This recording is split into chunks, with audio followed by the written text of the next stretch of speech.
The program is still Morning Ride, coming to you on the network service of the Nigerian Television Authority, the NTA. I hope so far we've been able to deliver all we've promised to do this morning. Right now, it's time to talk education. Yes, that is something that I hold dearly to my own heart, and I know that a lot of people, yes, because one thing that I've discovered about the average Nigerian is that we believe and we know that good quality education is very, very important for our children and for the growth of this country. And well, to look at the educational system and a program that was given birth to out of the need to develop and promote the Nigerian educational system. This morning, I have two, I have two guests with me in the studios.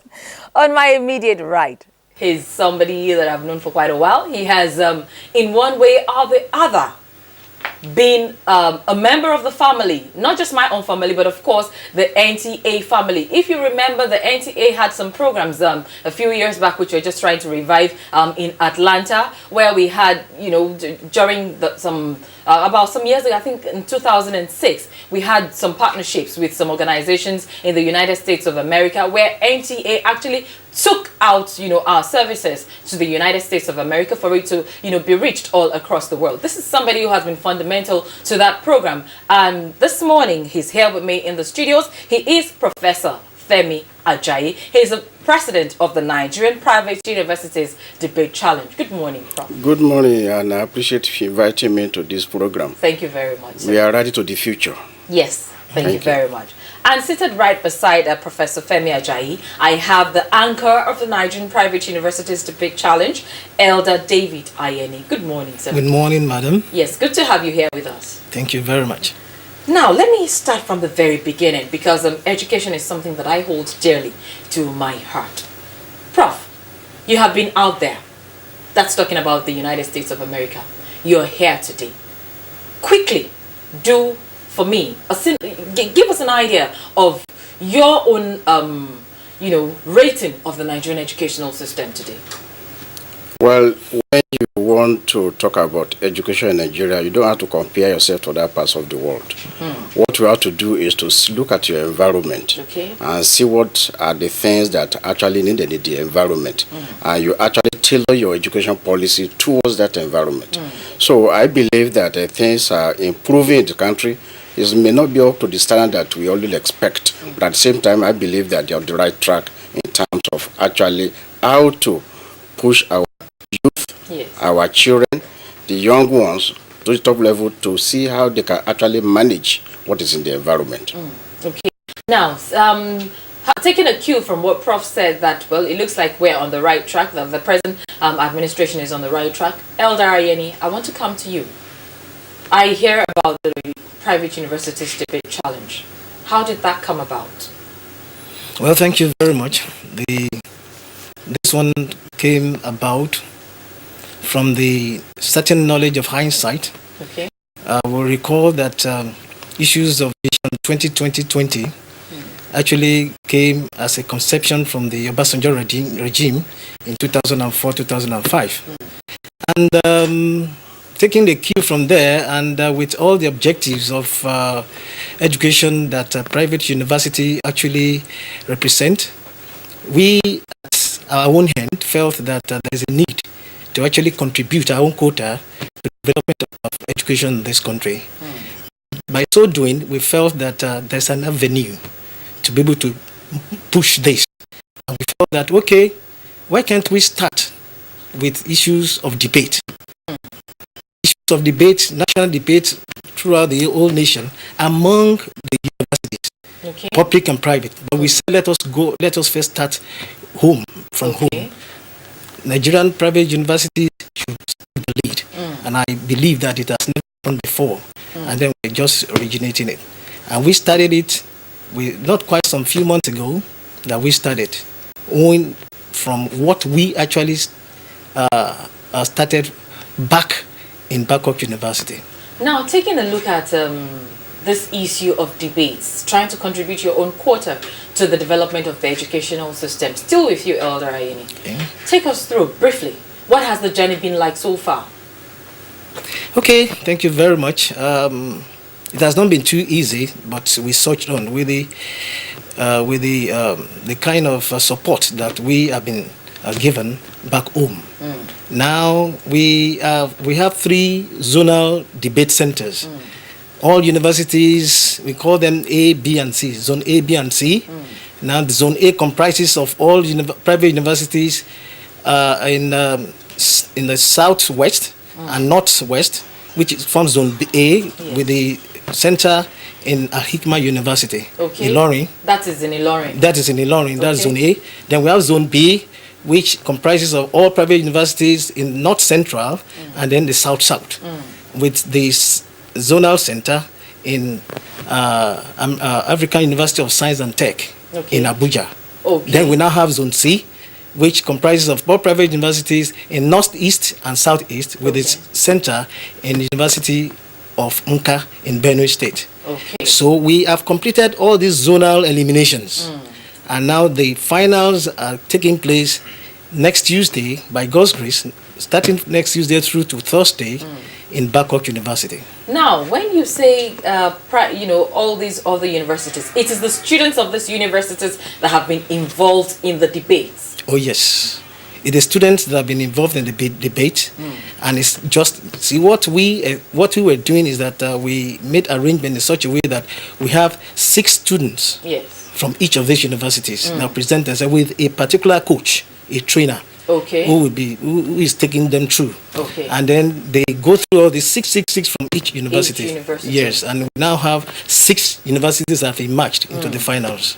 Now, Prof, let me ask you, having seen our the students face one another, debate, take on topical issues, what is your own, how would you, in your own words, how would you describe this journey so far, taking a look at, still bordering on the educational system in Nigeria?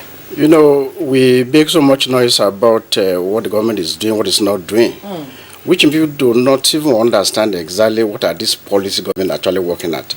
And again, the challenges of actually implementing these policies. Looking at our students, I believe it's high time we bring them out from their cocoon. Let them be involved in what is actually happening in the environment. Let them understand the government policies. Let them know the challenges of the government policies. And let them know where they can contribute to this type of exercise. And it's a way of actually building our future leaders, a way of sharpening their mental capability and capacity to make sure that they know exactly what is obstacle at them. And the debate is very good for training the students and to train our youth, and again to see how it begins to even go very deep into research, into some of these policy government challenges and know the challenges. So it is so far, I believe it's a good road that we are treading. Maybe there are some challenges, even in our life there are some challenges, but at the same time the challenges are just able to actually contain them through the exercise we are doing. As he said, we've been to different zones, Abuja, Ilorin, and Umka, to actually work on these students. And so far, I believe it's very, very satisfactory in terms of the level of the debate, the level of knowledge coming from these students. It's very, very impressive. That's why I'm saying that the whole government is, education in Nigeria is going through the right direction. And I believe it's good for the private sector to actually pick it up because they will have a common ground without facing any challenges in terms of what to be done, who should do what. But they just straight shot as a will of their own contribution to the progress of the country, and which helps a lot. Now, Elder Ayeni, what kind of topics have the students debated upon so far? Well, the debates, the topics have been very challenging. We have topic like the transformation of this, the transformation of studentship, or transformation of educational balances. It could be an impediment to the realization of Vision 2020. These were tackled. Wow. The challenges of the political terrain in Nigeria can be a source of hindrance to the realization of Vision 2020 in Nigeria. these kind of topics were also tackled. Okay. And then we have issues of situations like when we have the issues of, okay, we believe in the cultural and the traditional areas of our society.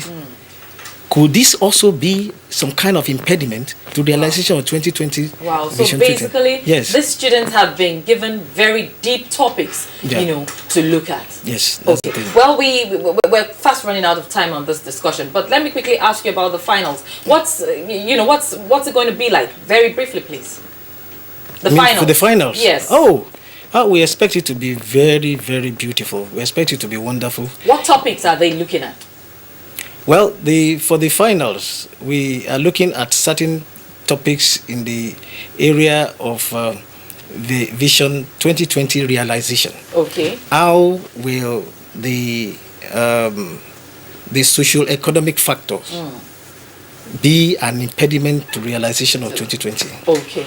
Now, Prof, I must come back to you. What is the goal at the end of the day? Because for these students now who will be putting in so much effort, to want to outshine one another, do they stand to gain at the end of it all? Well, they've gained so much by even participating and again sharpening their brain and mental capability to also do that. But what we intend to actually gain is to make sure that whatever we came up with this debate will be forwarded to the federal government of Nigeria as part of them to actually aid them in terms of sharpening the policy of this Vision 2020. Okay. So basically, at the end of the day, we're looking at, the students being a part of the policy formulation. A paper will be developed at the end of it all. And I think it comes up between the 26th and the 26th, 27 and 28. That's when we're having this challenge. In fact, to support him is that we have a communique drafting committee. Okay. Which membership have been drawn from each participating university. Fantastic. And then some other erudite scholars from around the country. And so after the whole exercise, the communique will be given out. And to be able to make sure that everything comes prim and proper. Well, I can only wish you the very best, because I'm sure that this must be a challenge, being the first time that this kind of thing is coming up, and I wish you the very best of luck in achieving your goals at the end of the day. I'm sure that later we'll see a situation where basically all universities in Nigeria will be able to take part of this. Yes. All right. Thank you very much. And Nigerians, this is a way of actually improving the education standard in this country. Getting the students involved, getting our youth involved, and let them know the challenges faced in the policy formulation, in the policy implementation across the world. Not just basically sitting down and criticizing the government. Exactly. Okay. Thank you very, very much for having been a part of the show. Well, I have been speaking with Professor Femi Ajayi, who is the president of the Nigerian Private Universities Debate Challenge, and also Elder David Ayeni. He is the anchor of NIPOD as well. And we've been talking basically about the Nigerian education system and how the students themselves can be a part, contribute their own quota in advising on the formulation of policies as regards the educational system and also other aspects of this country. And it's on that note that we come to the end of Morning Ride for this beautiful Sunday morning. We hope in one way or the other we have contributed to beginning your week on a bright and beautiful note, setting the tone for which this week should take, for you out there. And well, if indeed you have enjoyed yourself with us on this show, please join us again bright and early, same time next week for another interesting package on the show. And on behalf of the entire crew of Morning Ride, I remain Ololade Adeniji Adele, and I say do have a beautiful week out there. God bless.